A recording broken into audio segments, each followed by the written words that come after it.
वन्दितु सौवसिद्धे ध्रुवमचलमनोभमं गतिं पत्ते वोच्छामि समयपाहुड मिनमो सुतकेवली भणिदम् नमः समयसाराय स्वानुभूत्या चकासते चिस्वभावाय भावाय सर्वभावांतरच्छिदे। अंतिम शासनायक 1008 भगवान महावीर स्वामी की जय। द्वादशांग श्रुत देवी की जय। स्वाध्याय कक्ष संपेपर्यंत आम्हा सर्वांना चतुर्विध आहाराचा त्याग असणार आहे। समयसार ग्रंथाधिराज आपण बघतो आहे आणि अमृतचंद्र जयसेन आचार्यांच्या टीकेसोबतच आपण पंडित बनारसजी दासजींनी जे कलश लिहिले, समयसार नाटक लिहिलेलं आहे, त्या अनुषंगाने आम्ही त्यावरही विचार करतो आहे। आमचा जीवाधिकार झाला, त्यानंतर कर्ता कर्म अधिकाराची भूमिका आचार्यांनी स्पष्ट केली। राग हा जीवाचा नाही, पौद्गलिक आहे का, त्याची मागची कारण मीमांसा आचार्यांनी सांगितली की जिथे व्याप्य व्यापक संबंध आहे त्याच ठिकाणी कर्ता कर्म संबंध लावायचा। राग आणि आत्मा यांच्यामध्ये व्याप्य व्यापक संबंध बसत नाही, उलट रागाची व्याप्ती ही कर्माच्या उदयाशी घटित होते आणि म्हणून राग पौद्गलिक आहे ही आचार्यांनी कारण मीमांसा कर्ता कर्म अधिकारामध्ये ठेवली। नंतर आम्ही बघितला पुण्यपाप अधिकार। पुण्यपाप अधिकारामध्ये पुण्य आणि पाप यामध्ये 4 तऱ्हेनी फरक अज्ञानी मानतो। तो कारण भेद मांडतो, स्वभाव भेद मांडतो, स्वाद भेद मांडतो आणि आश्रय भेद मांडतो। 4 तऱ्हेनी पुण्य आणि पापामध्ये अज्ञानी फरक आहे हे मानतो। हे व्यवहार नयाचं कथन आहे, पण निश्चय नयाचं कथन मात्र यामध्ये 4ही तऱ्हेनी आचार्यांनी सांगितलं की यामध्ये अशा प्रकारचा कुठलाही भेद नाही आणि म्हणून एक समान दर्जावर त्यांना आणून ठेवलं। पण ही भूमिका वरची भूमिका सांगितली, जी आमची मध्यम गृहस्थ किंवा अव्रतीची भूमिका आहे, त्या भूमिकेमध्ये जी जी क्रिया आहे ती आम्हाला करणं अपरिहार्य आहे, अन्यथा अशुभ उपयोगामध्ये आमची गती होईल या दृष्टीने देखील सचेतन आम्हाला आचार्यांनी केलेलं आहे। त्यानंतर आश्रवाधिकारामध्ये आश्रव हे पाण्यावरच्या शेवाळाप्रमाणे आहे, मलिन आहे, असुची आहे, अपवित्र आहे हे सांगून आत्मा त्या विरुद्ध सुची पवित्र आहे हे सांगितलं आणि आम्हाला आश्रव आणि आत्मा किंवा ज्ञान यामध्ये भेद विज्ञान करविलं। लक्षण सांगितलं दोहोंचही आणि या लक्षणांनी पृथक्करणाची क्रिया आम्हाला स्पष्ट केली। आश्रवाधिकारानंतर संवराधिकार सांगितला। संवराधिकारामध्ये वितराग, एकदेश शुद्ध वितराग परिणाम हा त्रिकाली ध्रुव आत्मस्वभावाचा अवलंबन घेऊन होणारा जो परिणाम आहे तो परिणाम हा आमचा संवर परिणाम आहे। आचार्यांना केवळ शुद्धोपयोग या अधिकारात दर्शवायचा नाही, तर शुद्धोपयोग ज्या विलक्षण आत्मतत्वाचं अवलंबन घेऊन प्रगट होतो तो त्रिकाली आत्मा आचार्यांना समयसार मध्ये प्रतिपाद्य विषय म्हणून दाखवायचा आहे। शुद्धोपयोग हा त्याचा प्रतिपाद्य विषय नाही, तर शुद्धोपयोगाचा स्रोत जिथून उगम पावतो तो आत्मा दर्शविणं हा आहे समयसारचा विषय। त्यानंतर निर्जराधिकारामध्ये शुद्धतेची वृद्धी हे सांगून आचार्यांनी सांगितलं की ही जी वृद्धी सतत होते आहे ही सम्यक दृष्टीच्या जीवनामध्ये आहे आणि त्यामुळे कर्म उदयात येतं, फळ देतं, नवीन न बांधता ते निघून जातं। ज्ञानी जीव त्या कर्मफलाशी समरस होत नाही।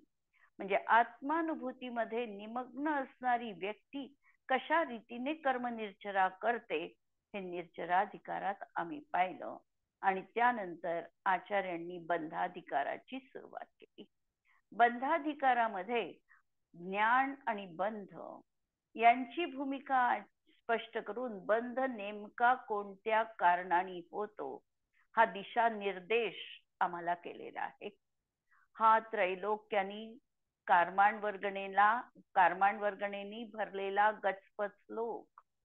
मन वचन कायेची प्रवृत्ती, आमचे इंद्रिय, जीवांचा घात, अचेतन वस्तूचा भोग यामुळे बंद होत नाही ही गोष्ट निश्चय नयानी प्रतिपादन करून आचार्यांनी सांगितलं की अशा तऱ्हेने बंध जो होणार आहे तो तुझ्या राग भावानी होणार आहे. आणि म्हणून राग निश्चय नयानी बंधाचं कारण आहे. हे ऐकून एखादा जीव अभव्य किंवा मिथ्या दृष्टी हा जर अनर्गल प्रवृत्ती करत असेल आणि मानत असेल की मला तर कर्मबंध होत नाही, मला तर ज्ञान झालं, मला हे माहिती झालं की राग फक्त कर्मबंधाला कारणीभूत आहे, हे भोग कर्मबंधाला कारणीभूत नाही, हे मला माहिती आहे. आणि असं मानून जर तो स्वच्छंद अनर्गल अमर्याद प्रवृत्ती करेल तर आचार्य सांगतात त्याला अजून मतितार्थ कळला नाही. जे बंधाधिकाराचं सर्वस्व आहे, हार्द आहे, ते त्याला ज्ञात झालं नाही आणि म्हणून तो अशा प्रकारची प्रवृत्ती करतो आहे. आणि यावर आम्ही काल पंडित बनारसजी दासजींचं उद्धरण आम्ही बघतो आहे. त्याच आम्ही विशेष स्पष्टीकरण बघू की कर्मजाल, कर्मानी भरलेला लोक, जोग म्हणजे योग, हिंसा, भोग, सोन बंधे पै यानी बंध नाही. तथापि ज्ञाता उद्दिमी बखान्यो जिन बैनमे, आणि जो ज्ञाता आहे, खरा ज्ञानी आहे, हा जिनवचनांमध्ये तो उद्यमी आहे. नित्य तो सम्यक दृष्टी जीव जिन धर्माचं बखान करतो आहे तिथे उद्यमी आहे, तिथे सजग आहे. ज्ञान दृष्टी देत विषय भोगनी सो हेत दो. इकडे तुम्ही म्हणाल की त्याची ज्ञानाचीही दृष्टी आहे आणि विषय भोगनी, विषयाची पण तो भोगाची अभिलाषा करतो. सो हेत दो, हे दोन हेतू क्रिया एक खेत सो तो बने नाही जैनमे, आणि ती एका क्षेत्रात होते आहे हे तर कथन आम्हाला युक्ती संगत वाटत नाही.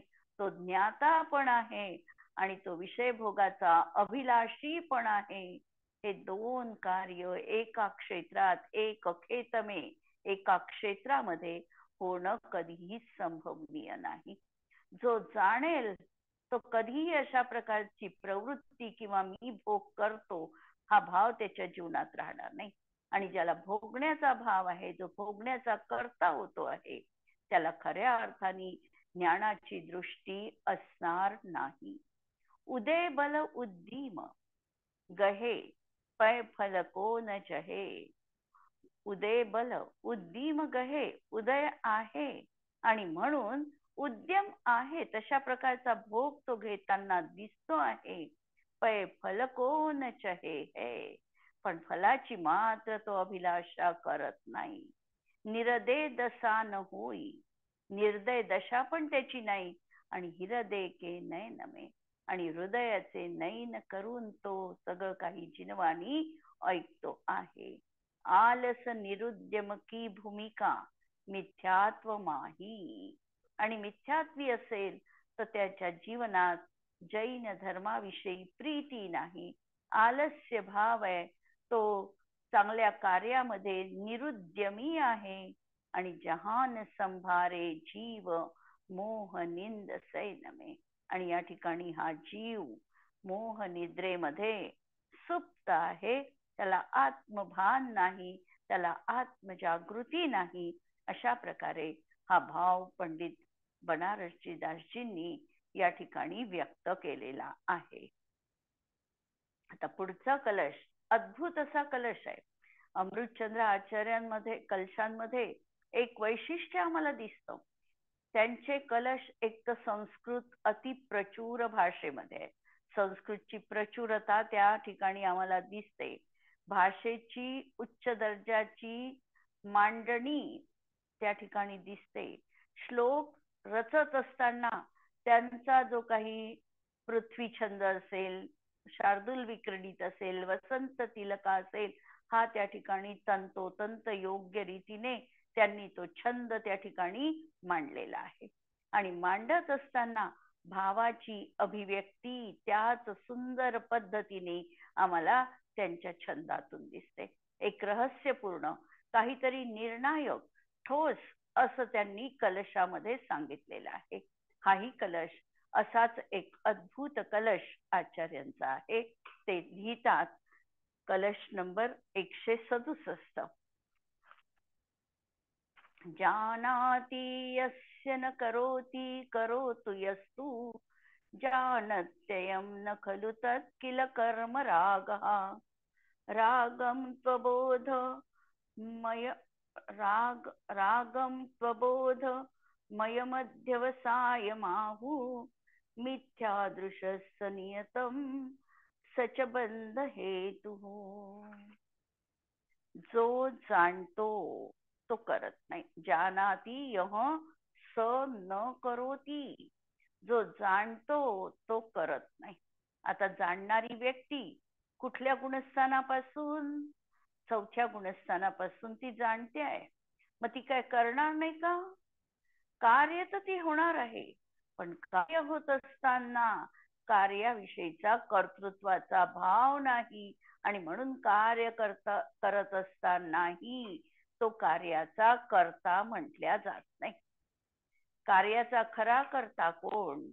जो मी त्याला मला हे करायचंय त्याचं कर्तृत्व स्वीकारतो तो त्या कार्याचा कर्ता आहे. आणि जो कर्तृत्व न स्वीकारता कार्य करतो तो त्याचा कर्ता नाही. आक्षेपा. म्हणून जानाति यह स न करोति. जो जाणतो तो करत नाही.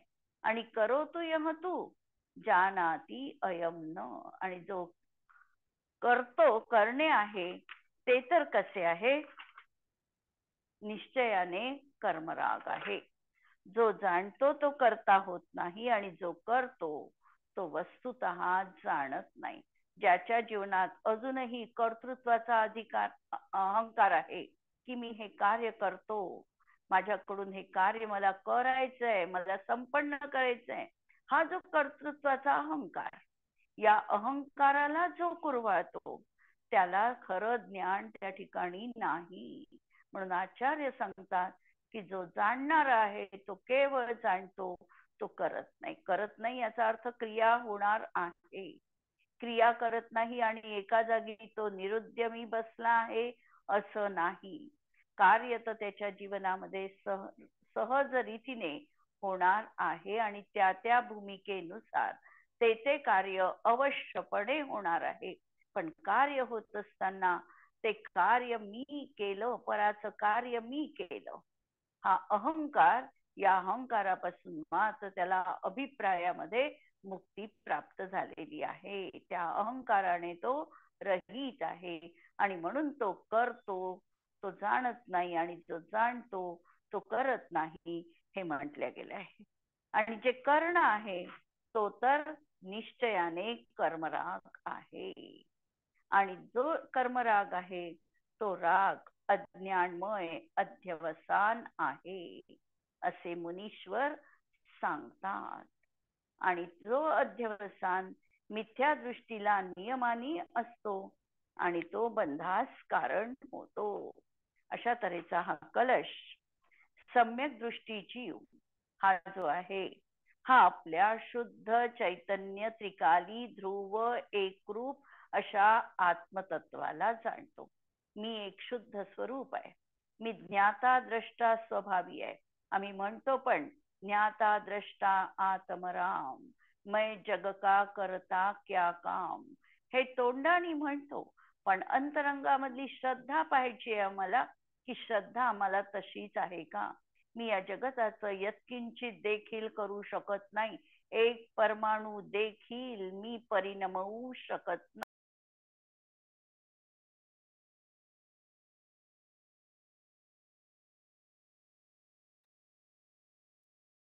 एका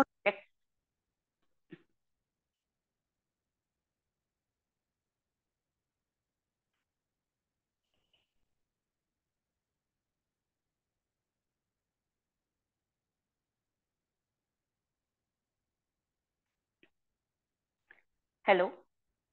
एका व्यक्तीला देखील मी बदलवू शकत नाही. अशा प्रकारे हा भाव जीवनामध्ये असावा लागतो.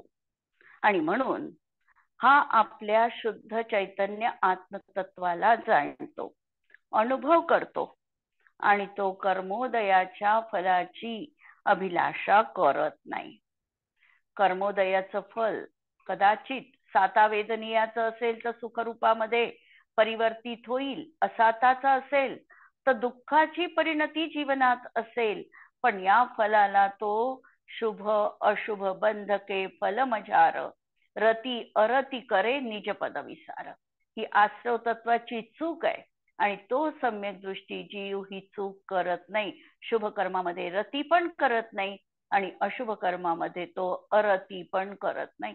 जे कर्मजन्य उदय रूप परिणाम आहे तो त्याला समरसी भावाने फक्त वेदन करतो आहे, ज्ञाता होतो आहे, तो त्याच्या फलाची अभिलाषा करत नाही. म्हणून कर्मोदयजन्य फलामध्ये सुखदुःखामध्ये तो राग द्वेष रूप इच्छा करणार नाही. मिथ्या दृष्टी मात्र शुद्ध स्वरूपाचा अनुभव करत नाही आणि असा जीव मिथ्या दृष्टी आहे. म्हणजे या कलशामध्ये सांगितलेलं आहे की जीव आपल्या शुद्ध परिणतीला जाणतो. शुद्ध परिणती सोबत जो रागांश विद्यमान आहे, जी कर्मधारा विद्यमान आहे, त्याला देखील हा जाणतो.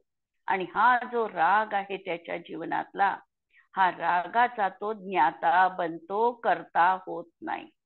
पण मिथ्या दृष्टीला मात्र या रागामध्ये तो एकत्व बुद्धी करतो आणि या ठिकाणी ही रागामध्ये एकत्व बुद्धी ज्याची आहे, हा अध्यवसान भाव आहे आणि हा मिथ्या दृष्टीच्या जीवनात आहे.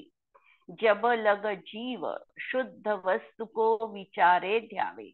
जोपर्यंत हा जीव शुद्ध वस्तूचा विचार करतो, ध्यातो, तब लग भोग सो उदासी सर्वंग है. तोपर्यंत भोग तो उदासीन रूपाने भोगतो.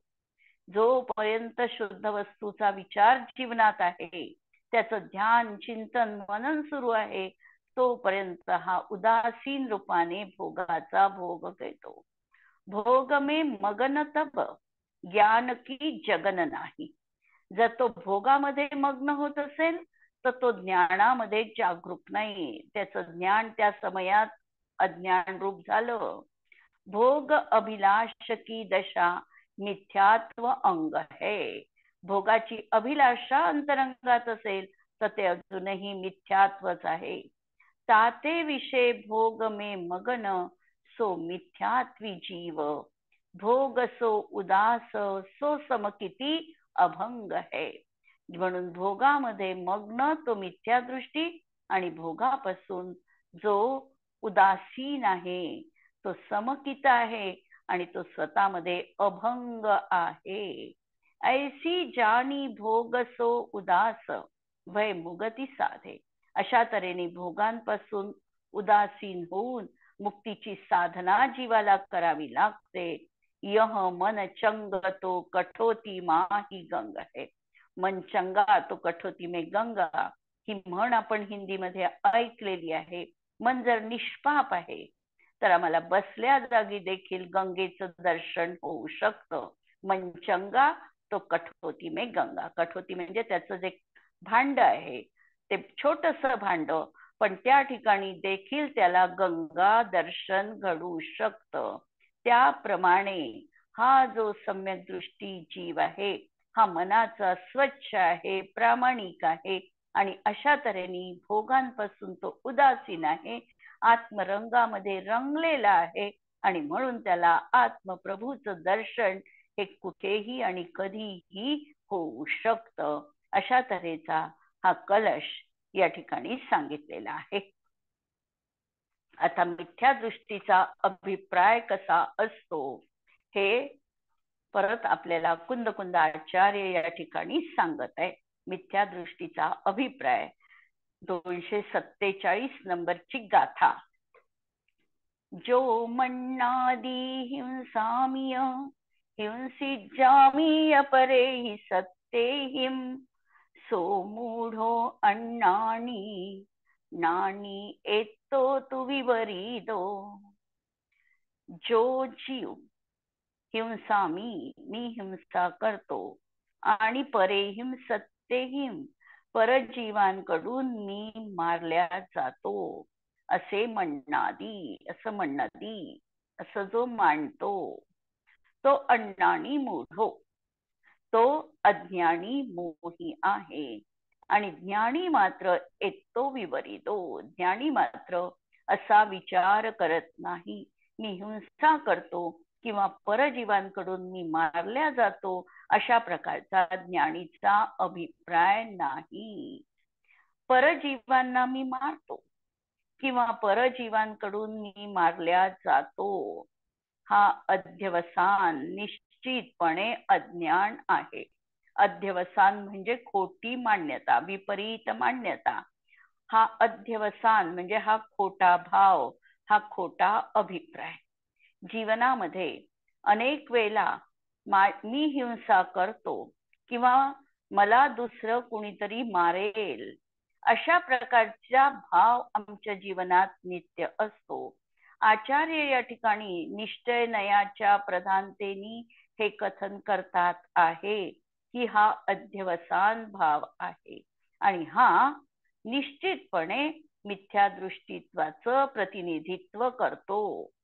तो ज्याला आहे तो अज्ञानपणामुळे मिथ्या दृष्टी आहे आणि ज्याला नाही तो ज्ञानीपणामुळे सम्यक दृष्टी आहे.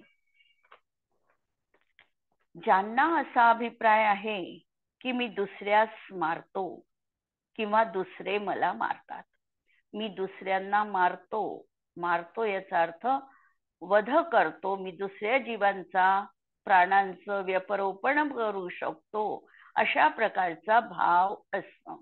कि जर एखाद्याचं वैर आहे तर मी त्या जीवाला मारू शकतो, हा जो भाव आहे हा भाव आचार्य सांगतात अध्यवसान भाव आहे. किंवा दुसऱ्यांकडून मला मरण येऊ शकतं, दुसरे जीव माझा वध करू शकतात असा जर आमचा अभिप्राय असेल दोन्हीकडून, मी करू शकतो किंवा दुसऱ्यांकडून माझं होऊ शकतं, अशा दोन्ही तऱ्हेचा जर अभिप्राय जीवनात असेल तर हा अज्ञान आहे आणि त्यामुळे तो मिथ्यात्वी आहे. ज्याला हा अभिप्राय नाही तो ज्ञानी सम्यक दृष्टी आहे. येथे असे समजावे की जो जीव स्वाधीनपणामुळे ज्या भावरूपाने परिणमतो तो त्या भावाचा कर्ता समजावा.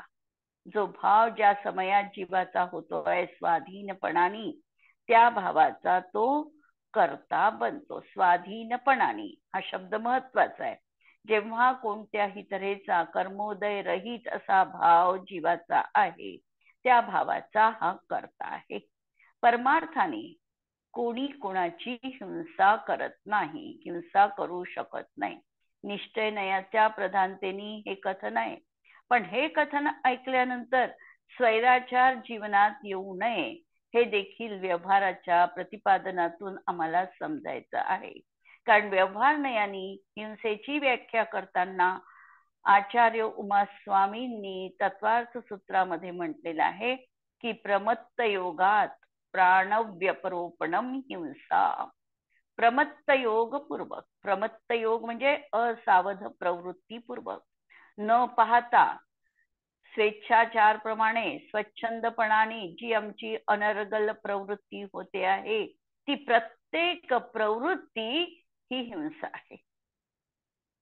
आणि या ठिकाणी आचार्य सांगतात की परमार्थाने कोणी कोणाची हिंसा करत नाही, तर हे कथन निश्चय नयाचं आहे. याचं कारण असं आहे की कुणी कुणाची हिंसा का करू शकत नाही, तर प्रत्येक जीव आपलं आयुष्य कर्म आहे तोपर्यंत जीवन जगणार आहे आणि त्याची आयु संपली की तो एक क्षण देखील जगू शकत नाही, तो मृत्यूला प्राप्त होणार आहे. आणि म्हणून प्रत्येक जीव आपल्या आयुक्षयानी मरणार आणि आयु उदयानी जगणार. मी देखील माझा आयुक्षय झाल्यानंतरच मरणाला प्राप्त होणार आहे. म्हणून परमार्थाने कुणी कुणाची हिंसा करू शकत नाही. आणि जो परद्वारा पराची हिंसा मांडतो तो अज्ञानी आहे. पण या ठिकाणी आम्हाला एकांत कधीही ग्रहण करायचा नाही. समयसारचं हेच वैशिष्ट्य आहे की गाथा निश्चयनयाच्या प्रधानतेने असेल तर निश्चयनयाला आम्हाला समजायचं आहे. आणि दुसरी गाथा लगेचच आचार्य संतुलन साधण्यासाठी व्यवहार नयाचं प्रतिपादन करणार आहे. दोन्हीच्या तौलनिक अध्ययनानेच आम्हाला निष्कर्ष काढायचा आहे, निश्चय काय आहे आणि व्यवहार काय आहे. व्यवहाराची भूमिका पण आम्हाला समजावी लागणार आहे. कारण जर आम्ही म्हटलं की परमार्थाने मी कुणाचीही हिंसा करू शकत नाही, तर कुठल्याही कार्यामध्ये आम्ही जर प्रमत्त म्हणजे सावधानपूर्वक क्रिया केली नाही तर आम्हाला हिंसेचा दोष जसा लागतो तसा आम्हाला या ठिकाणी कुणाही जीवाची विराधना केली आणि आम्ही म्हटलं की आम्हाला हिंसेचा या ठिकाणी दोष नाही, तसं एकांताने आम्हाला म्हणता येत नाही. आम्हाला दोष निश्चितपणे लागणार आहे. आणि यासाठी आम्हाला पूर्ण ज्या जीवकांमध्ये काय मार्गणा सांगितलेली आहे, जीव प्ररूपणा केलेली आहे, 14 तऱ्हेने जीवाला आम्हाला बघायला सांगितलं आहे. जीवकांमध्ये जे जीवाचं वर्णन केलेलं आहे ते अशुद्ध निश्चय नयाच्या प्रधानतेने केलेलं आहे. आणि त्या ठिकाणी हे सांगितलेलं आहे की हा जो स्थावर काही आणि त्रसकाई जीवाच्या हिंसेची विराधना करणं हे हिंसा आहे. हे सगळं कथन प्रत्येक वेळेला आम्हाला लक्षात घ्यावं लागतं. एक गाथा आम्ही समयसारची निश्चयनयाच्या प्रधानतेने वाचू आणि त्याच्यावरून जर आम्ही एकांताने जसा निष्कर्ष काढू तर ते आमचं कथन अनेकांताला धरून होणार नाही. आणि म्हणून याच्यासाठी आचार्यांनी अमृतचंद्र आचार्यांनी 2 परिशिष्ट समयसार मध्ये देखील जोडलेले आहे. एक उपाय उपेय अधिकार आणि स्याद्वाद अधिकार. स्याद्वाद अधिकारामध्ये सांगितलं की अनेकांतांनी सगळ्या गोष्टी लावून घ्यायला हव्या, एकांत याचा कुणीही जीवनात करू नये. हे दोन्ही परिशिष्ट आचार्यांना यासाठी सांगावे लागले आहे. आणि एक वाक्य ऐकून किंवा एक गाथा वाचून त्याच्यावरून पूर्ण ग्रंथाचा निष्कर्ष काढता येत नाही. म्हणून परमार्थाने कोणी कुणाची हिंसा करू शकत नाही हे परमशुद्ध निश्चयनयाच्या कथनात अगदी योग्य कथन आहे. जो पराची हिंसा मांडतो, परद्वारा पराची हिंसा मांडतो तो अज्ञानी आहे. निमित्त नैमित्तिक भावाने करता म्हणणं हे व्यवहार नयाचे कथन आहे. त्याला यथार्थपणे अपेक्षा समजून घेऊन मांडणे हे सम्यक ज्ञान आहे. म्हणून कसं आहे, जसं आमच्या हातात एखादा अग्नी आहे तर अग्नी हे 2 कार्य करतं. एक तर ती प्रकाशही देऊ शकते किंवा एक तर ती लोकांना जाळू पण शकते.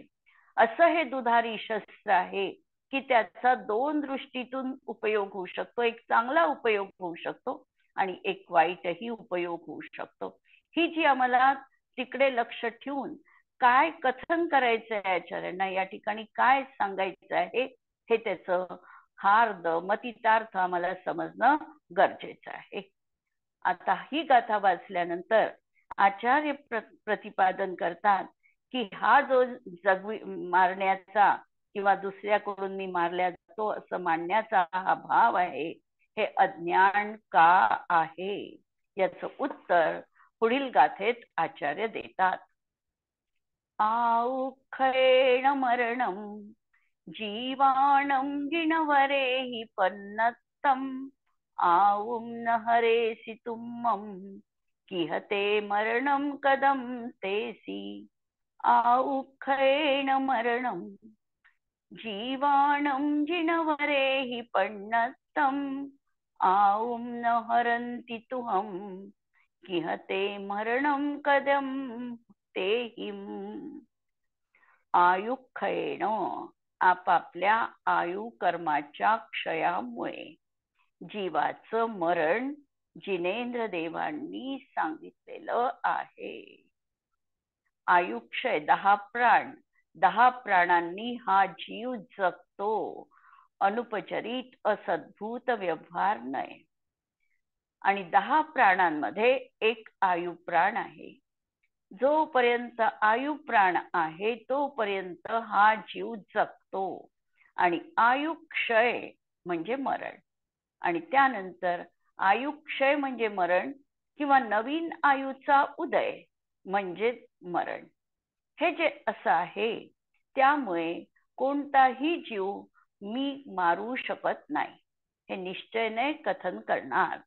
आणि म्हणून तू कुणाचं आयु कर्म हरण करू शकत नाही, तर त्याचं मरण तू कसे काय केलेस.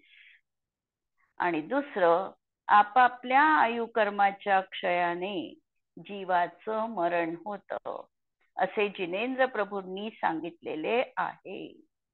जर तुझं आयु कर्म कुणीच हरण करू शकत नाही, तर त्यांनी तुझं मरण कसं काय केलं. म्हणून कुणी कुणाचं मरण करू शकत नाही. हे अशा तऱ्हेच्या या 2 गाथा या ठिकाणी आचार्यांनी सांगितलेल्या आहे. आपण यावर स्पष्टीकरण उद्याला बघूया. जिनवाणी के ज्ञान ते सूझे लोकालोक, सो जिनवाणी मस्तक नमो सदा देत हूँ घोक. नमो अरिहंताणं नमो सिद्धाणं नमो आयर्याणं नमो उज्जायाणं नमो लोए सवसाहुणं. सर्वांना जय जिनेंद्र.